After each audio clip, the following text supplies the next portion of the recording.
நடமாட முடியா தடுமாறி கிடந்த முடவனின் குரல் கேட்டு நின்று, நடமாட முடியா தடுமாறி கிடந்த முடவனின் குரல் கேட்டு நின்று,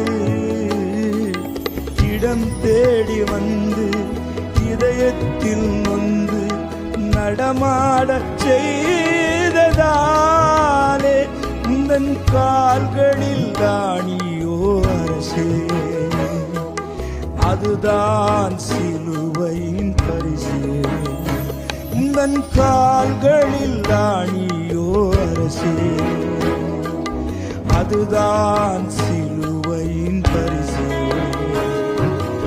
உருகாது நெஞ்சம் அவர் தானே தஞ்சம், உனக்காக பலியாக வந்தார். கலங்காத கண்கள் வழியாத கண்ணீர் கல்வாரி காட்சியை கண்டு, கல்வாரி காட்சியை கண்டு. உருகாது நெஞ்சம்